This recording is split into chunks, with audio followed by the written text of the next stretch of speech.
Our great friend Bob Murphy returns to the show this weekend as we wrap up a three-part series on the lousy, anti-market healthcare system in the U.S. Bob has co-authored a terrific new book called The Primal Prescription, which may well be the first thoroughly Austrian treatment of the subject by any economist. And Bob really eviscerates the arguments for Obamacare and debunks all of the many myths that progressives use to claim a so-called right to health care and to justify interfering with the very market forces that could make medical treatments cheaper and better. His co-author, who is a libertarian ER doctor, provides some great practical advice about navigating your own health care, your own doctors, and the absurd insurance networks so that you can protect your health and your pocketbook. So I really recommend Bob's new book, The Primal Prescription, and stay tuned for a great interview. Good morning, Bob Murphy. Good to talk to you, and welcome back to Mises Weekends. Congratulations on your new book. Thanks for having me, Jeff. Always a pleasure to be here talking to you. Well, we are talking about the Primal Prescription. I guess, first of all, tell us how you hooked up with Mark Sisson. He's a libertarian folk hero of sorts these days, so I'm curious how you happen to know him.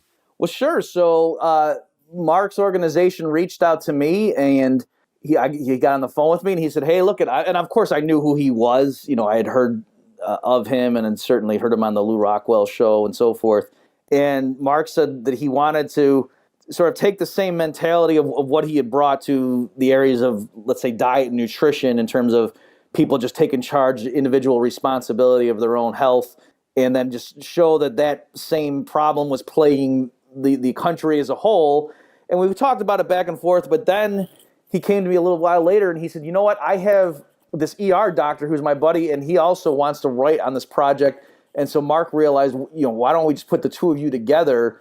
And so that'll be a powerful 1-2 punch of you as the PhD economist explaining what went wrong with U.S. healthcare, and just to show the interaction of economics and healthcare and health insurance, and why does the market not seem to work in this area the way it works with computers and cars and everywhere else. And then this other guy, Doug McGuff, who's an ER doctor, right, with decades of experience working in the emergency room, and he can sort of just flesh it out and give details and give his own frontline experience as to how the government has really screwed up healthcare and health insurance, and what finally do Americans do? How do they fix it? Given that, okay, you could say the government screwed everything up, but how does that help me? What do I do about it right now? And that's what we do in the second half of the book, is give people very detailed instructions about how do you pick a doctor, what kind of health insurance plan should you do, what happens if you do go to the hospital, should you get an elective procedure, what methods do you use to make those really important decisions. And obviously that part, it's Doug, my co-author, who is providing most of the details there, since that's his specialty. It's a bit of a departure for you from your normal econ writing. Let me ask you this. You dedicate the book as follows. I dedicate this book to those Americans struggling to maintain liberty in their lives in all of its dimensions. So tell us what you were thinking with the dedication. Well, I had been over the years doing more and more on health insurance and the healthcare sector, because you're right. I had been specializing in energy economics, and of course, in terms of my straight Austrian stuff, I do a lot on money and banking in the business cycle. But I knew that in terms of where do people really need to understand free market principles, and where can they really see how government intervention has done what Mises always talks about producing unintended consequences, then that just sows the seeds for the next layer of intervention. I had known for a while that it was really in the healthcare market or sector, and I just didn't really have an opportunity to go too much into it, because I knew it would, obviously have to really immerse yourself in that area. And so that's what this book allowed me to do, is to really dive into these things, look through the CBO reports and all that stuff, and just see how the way the cheerleaders for the Affordable Care Act, for example, were pushing it. I mean, it was just, they weren't even lining up with the CBO's report said. So as far as that dedication, what I meant by that was the theme of our book is that, don't let these experts bamboozle you. Don't let the government intimidate you. And the system is not on your side, and you do need to secede from it, if you will, and just take individual responsibility. So a lot of sort of the advice that I and other people who think like me have been giving to people in terms of the financial sector, like to say, you don't want to just trust these experts who set up your 401ks and this and that, and go ahead and put your money in with Wall Street, it'll be safe. No, we were saying there that, hey, the whole system is screwy. It's designed for the fat cats and not for the little guy. And you really need to sort of isolate yourself, because this whole thing is really built on a house of cards. that's exactly the mentality that we were giving when it came to the healthcare and health insurance sector. So on the one hand, it was very dismal in the beginning, a very bleak prognosis, but then there was hope that we said, look, there's ways that you and your family can shield yourselves from the brunt of this thing as it falls apart.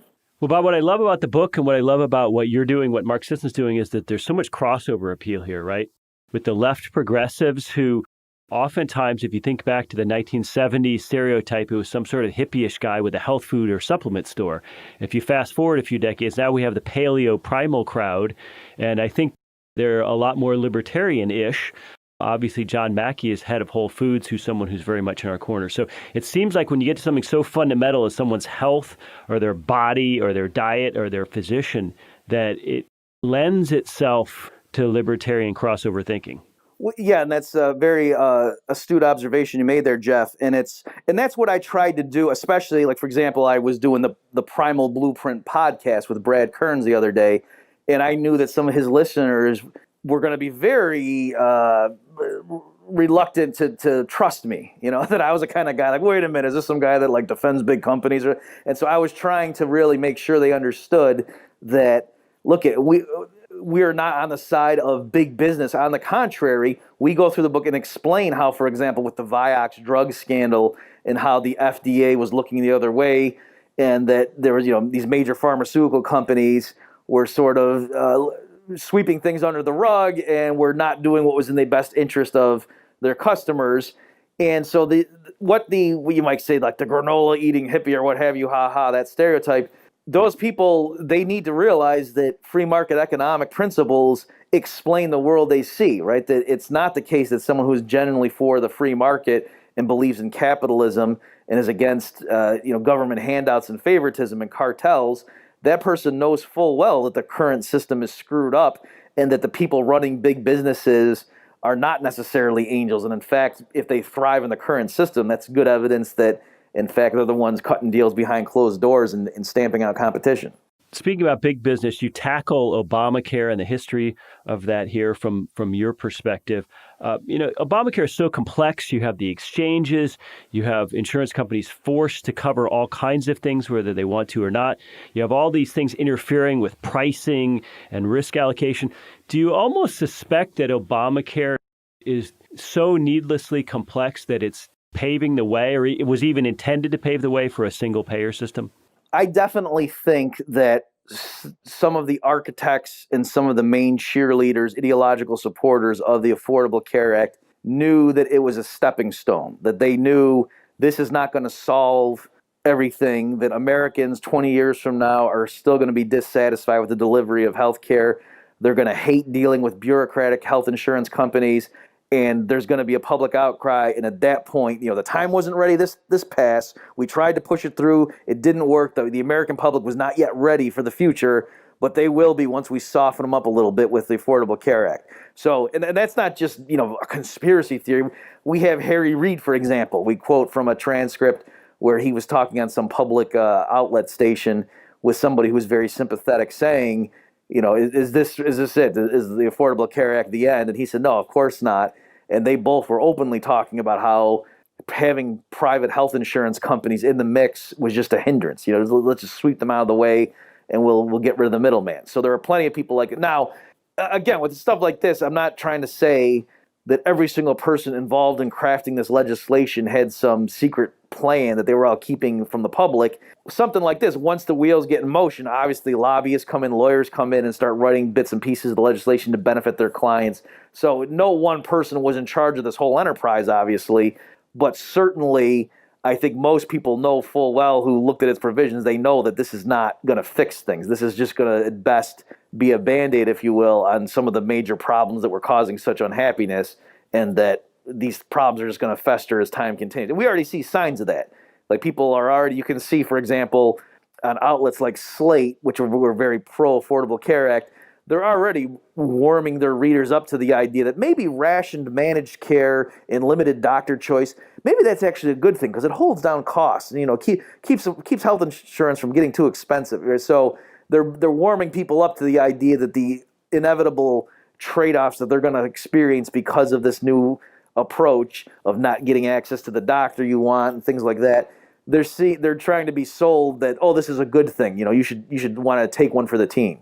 Well, Bob, the last couple of weeks, we've been talking to some medical doctors who are really on the front lines of practicing in the age of Obamacare, and they're really trying to get us back, or at least get their patients back to a system where they pay cash, at least for basic services. But on the insurance side, in a more libertarian world, talk a little bit about the function, the role of insurance, and how it would play out in a system that was more rational and more libertarian. Well, sure thing. That's a great question. So I want to stress that insurance is a good thing per se, right? It's a great innovation, a great institution in the market economy, because there are many areas of life where there are rare but catastrophic events that happen to people, like someone could just drop dead of a heart attack. A young breadwinner's got a family to support and he just drops dead of a heart attack. That's what life insurance is for. Or you're driving along, maybe you're following all the rules of the road and you get into a major car accident and your car's totaled, and that was $30,000 you weren't planning on having to spend there. Well, that's what car insurance is for, and so on, right? So the same token, you could have major illnesses that strike you, or injuries that have huge medical expenses associated with them that you just weren't prepared for, and that's what health insurance in a normal market would be for. But yet things have gotten flipped, where now you have your health insurance covering, depending on the plan, but covering things like some of your routine office visits, whereas your actual total out-of-pocket or total coverage for your expenses can be capped. And so if you think about it, that's the exact opposite of how like auto insurance works. It's not that you get your oil changes covered by your car insurance company, but then if you get into an accident that totals your car, they pay 80% of the replacement cost. No, normally it's the other way around. You pay for the routine, predictable expenses, but you're covered in case there really is a catastrophe, in which case, you don't have to worry about that. That's the function of insurance in any other sector. So that's the way insurance should work. Also, it should be portable. It's crazy that your health insurance is very often tied to your employer. That's, if you quit your job, it's not like all of a sudden you say, well, honey, let's be careful because now we don't have car insurance. Whereas it really was the case, and that was one of the major reasons that so many people wanted something like the Affordable Care Act, is that if people changed jobs or lost jobs beforehand, they might be out of health insurance. And so that's also a crazy system, especially because you could develop a condition in the meantime and then all of a sudden become uninsurable, right? So imagine if life insurance acted though. You're a young guy, you take out a life insurance policy for 30 years or something, and then because you change jobs, now all of a sudden you lose that life insurance policy and you have to reapply. Well, what if you've developed a condition in the interim? Now all of a sudden you're ineligible for life insurance, right? So it wouldn't be wouldn't give very much peace of mind if that's how insurance worked in these other sectors. And so that's one of the examples I like to use to show people that the way health insurance it currently operates, it's not like insurance anywhere else. And it's not because there's something intrinsic to medical care per se that makes it inapplicable for insurance. It's because of government intervention that has led to this perverse outcome. To be fair, let's not give our left progressive friends a total pass here, though. If there's one thing people on the left hate, it's the idea of allowing insurance companies to price premiums based on the actual risk profile of the individual buying the insurance, right? I mean, wouldn't a libertarian world necessitate that an insurance company charge you differently if you choose to smoke 5 packs of cigarettes a day or ride a motorcycle or engage in skydiving or whatever it might be, or even, I dare say, be a female because the costs of childbirth are exclusively borne by females? This is something I think the left has a real problem with. Well, yeah, that's a great point. And definitely there are, on the one hand, it cuts both ways. That part of what the function of insurance is that you don't know exactly who is going to require high expenses, right? Because if people knew the future with certainty, there would be no room for insurance, right? The insurance company would just say, well, wait a minute, we know that you're going to end up paying less in premiums than we pay to cover your claim, so we're not going to give it to you. So there's this intermediate mix where they can put you in different risk pools and then charge an amount such that if everybody in that particular pool pays that premium, then yes, they expect that actuarially they're covering themselves. And you're right, that's what happens in any other area, and that's what makes the insurance viable and affordable. And instead, you get into this perverse outcome where if they come in and say, oh, no, that's not fair, well, for one thing, it leads to absurdities. So for right now, my health insurance policy, because it's mandated by law now, if I happen to get pregnant, well, then I'm covered. I have my maternity care covered, but I'm probably not going to need to use that particular feature of my health insurance. And so you have these absurdities. And also, it's arguably unfair that what's happening now is young, healthy people are paying much higher premiums to subsidize older people who have medical conditions that are now, it's built into the law that the difference in premiums they can charge, there's a cap on that. There's like a 3 times ratio that's enforced, whereas in the market it would have been more like 5 times as much, where older people can't be charged such and such above how much the premium they're charging for a comparable younger person. So you do have all these things that, look, in general, prices mean something, and that gives firms the incentive to provide products and services to who wants them the most and who can benefit the most from them. And you start going in and setting up arbitrary caps on what people can do with prices, that leads to shortages or surpluses depending on the situation. And you don't get around that just because it happens to be health insurance that you're talking about. Bob, talk a little bit about the portion of the book written by the ER doctor, Doug McGuff. It looks like he's giving, well, first of all, he calls it the U.S. sick care system in the book, but he's really providing sort of a tactical approach to navigating the current world, your insurance company, dealing with your doctor, avoiding unnecessary prescriptions, avoiding unnecessary treatments. Mark Sisson in the intro really praises it as kind of a practical, hands-on approach to dealing with things as they stand today, as opposed to waiting for some better system to come down the road. Right, and that's really why I was so excited about this book, this project, is we weren't simply complaining about the Affordable Care Act. We weren't just throwing up our hands and saying, well, it's big government, what do you expect? And that people would have had to, march on Washington, or just, if we write enough letters to the editor, maybe for our kids things will be different. That no, we were telling them this is what you do right now to help yourself and your family. So, he has several chapters devoted to this, just to give some of the highlights. He's got a whole chapter on called Getting Off Your Meds. And so, and here again, this is from firsthand experience, is dealing with people who, because what happens is it's very analogous to what happens with government intervention in the economy, that someone will have something that's not right, they'll get prescribed some pharmaceutical, and then that will have side effects, and then they'll get something else to deal with the side effects, and then before you know it, they're taking 15 different medications. And so he just gives a step-by-step guide as to how do you wean yourself and start scaling back. And by the way, it's not a real simplistic just, oh yeah, you don't need that stuff, just go cold turkey and you'll be fine. No, he cites the research and he shows you these are the things, this is the order you would do it in, and this is the procedure in consultation with your doctor and so on. So it's a very fact-based approach that Doug is, I say, an ER doctor. He knows the literature. Another example is we give a framework for should you receive screening, like a mammogram and so on.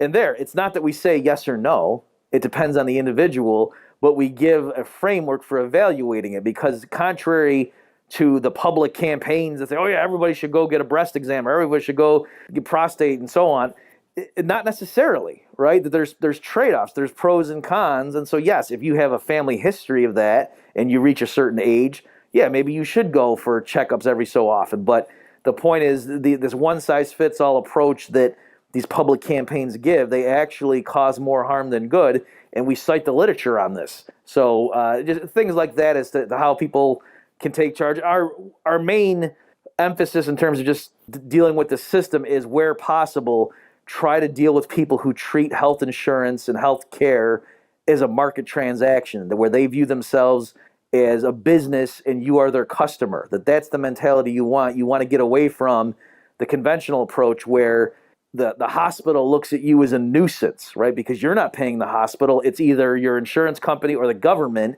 and you're this pest, and they're trying to get you out of their hair because you're a walking time bomb in terms of liability.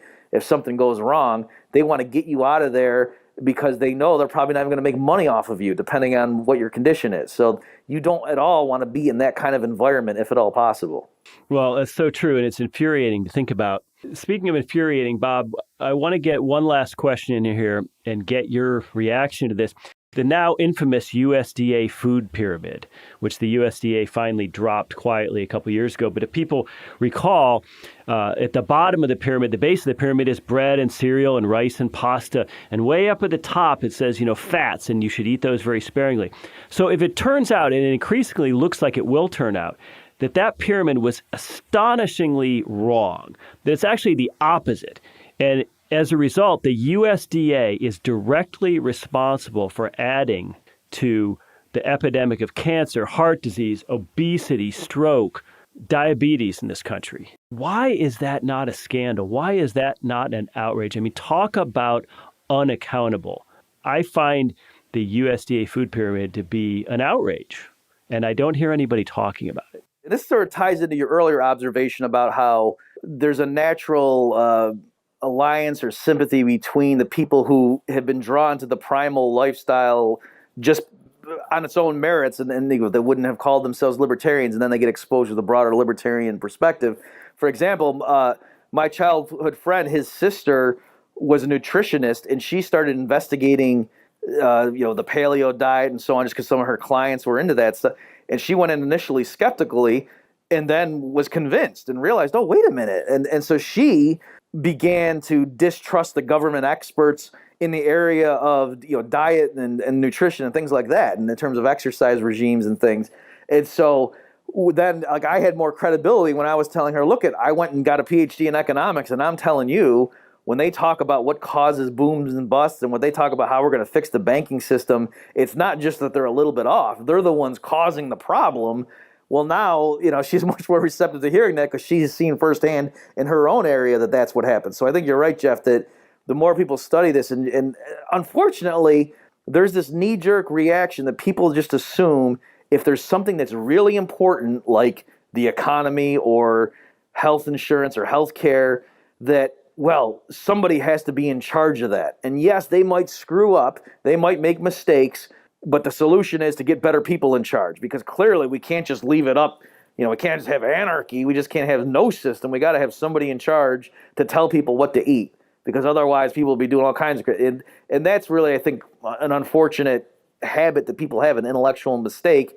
And so one of the things we say in the book is, look, if you really don't think we can get along without having an FDA saying what is and what is not acceptably safe levels or safe products and so on, well, you can still have that. The government can still hire its own experts to evaluate stuff, but don't make it mandatory. Just have the FDA there issuing its proclamations, and you can go to their website and see what they think is safe and what's not. But if you decide, you know what, after talking with my doctor, doing my own research, I think I want to try this new experimental procedure because I have a certain condition and they're using this pill over in Europe or what have you, then you should have the freedom to do that. It's crazy to me that we're giving so much power to a few people that are selected by Washington politicians who, as you say, are completely unaccountable. When the FDA screws up and they approve a drug and then change their mind later and people can point to it and say, look at how many fatalities resulted from that screw up, the FDA, if anything, is going to get more funding. They're going to go to Congress, in the wake of the scandal and say, well, we're understaffed. What do you expect us to do? We need more manpower so we don't screw up like that again. So it's perverse. It's not that they intentionally do something that kills somebody, but the incentives for huge organizations like that are exactly the opposite in Washington, the way they are anywhere else. Bob, tell us where we can find the book. It's titled The Primal Prescription, written by Bob Murphy and Doug McGuff. Is it available on Amazon? Is it out already in paper form? It's definitely available on Amazon. I believe the plan was for it to be in bookstores, but I have not been to one to confirm it with my own eyes yet. So for sure, if people want to get it, I would just go to Amazon right now. We've got an advanced copy headed to the Mises Institute, and I will say this, I will read it immediately upon getting it. And we got a lot of books here. We don't have time to read them all, but it's one that'll be at the top of my list. Ladies and gentlemen, be sure to check out Bob Murphy, now a research professor at Texas Tech, and his new podcast, which I have to plug, Contra Krugman, which he does every week. Is it every week with Tom Woods that you're doing the podcast? Right. Every week we take what Krugman's op-ed column was that week and we go through it line by line. Bob, congratulations on the book. Thanks so much for your time today. And ladies and gentlemen, have a great and healthy weekend.